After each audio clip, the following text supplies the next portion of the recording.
Hello and welcome to another Beyond the Panels. This week, I thought I would talk about television since I know a lot of us have been stuck at home and binging a lot of TV shows. So all my books today are either comics that were made into shows or shows that were made into comics.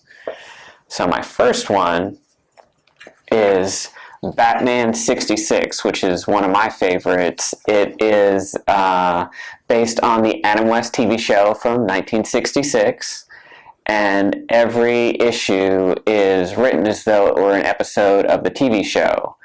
And all the characters in here are drawn as though they're the actors. So, like Cesar Romero is the Joker, you can see his mustache through the grease paint, and every time you see Catwoman, it's different. Sometimes she's Julie Newmar, sometimes she's Lee Merriweather, and sometimes she's Eartha Kitt.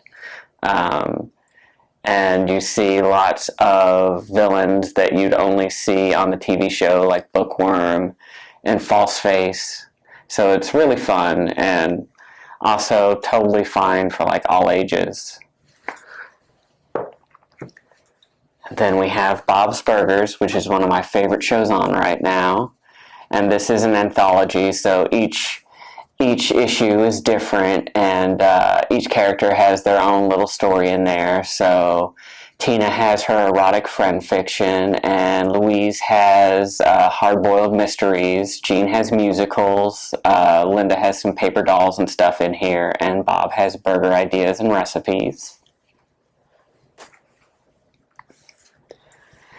And my next one is Glow, which is the Netflix show about the gorgeous ladies of wrestling, but it's the fictionalized account, not like the old school one from the 80s, but it's inspired by the original show.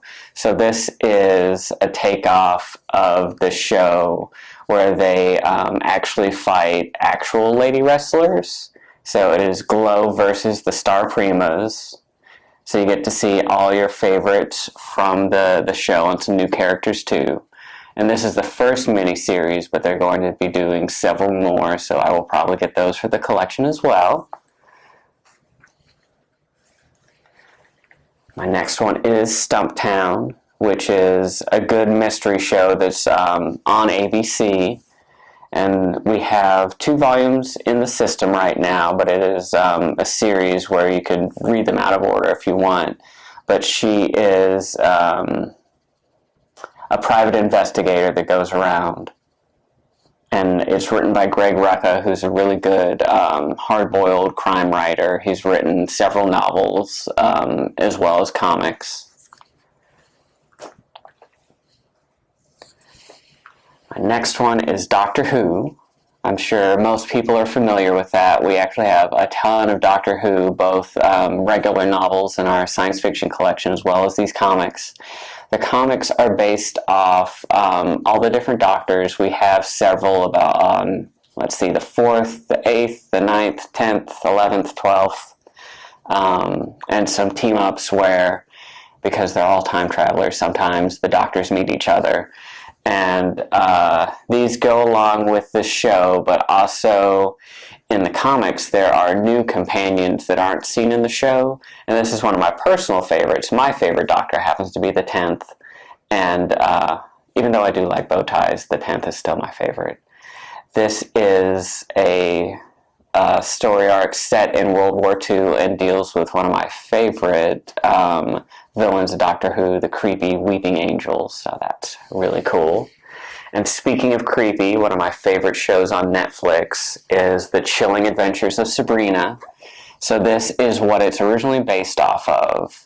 Of course, Sabrina is originally based off Sabrina the Teenage Witch, which was an Archie comic from, I believe, the 60s is when Sabrina started. But this is a straight-up horror take to it. It's a little bit more intense than the show is, but it's a really creepy atmospheric horror where Sabrina is just a straight-up satanic witch. And there's actually a sister series to it called Afterlife with Archie that's essentially Archie meets Walking Dead. That's also really well written but super creepy. But we also do have just the regular Archie in the collection as well. and which inspires Riverdale, which is another pretty interesting show. For my last one today, I have Rick and Morty. We have several different Rick and Mortys in the system. Much like the Bob's Burgers, this one's also an anthology book, so you can pick up any volume and, go from there. You don't have to have any backstory or anything like that, and there's all new stories. This specific one is my favorite one. It's Rick and Morty versus Dungeons and Dragons. So it has to do with Rick and Morty going through a Dungeons and Dragons campaign, and there's actually a sequel to it we are going to be getting. So we have the regular Rick and Morty series, we have Rick and Morty versus Dungeons and Dragons, we have one based off the phone game Pocket Mortys, and we just have a regular Rick and Morty Presents that shows off some stories from little side characters like Crumbopulous Michael and some of the other fan favorite tangential characters. There's one just all about Pickle Rick and things like that.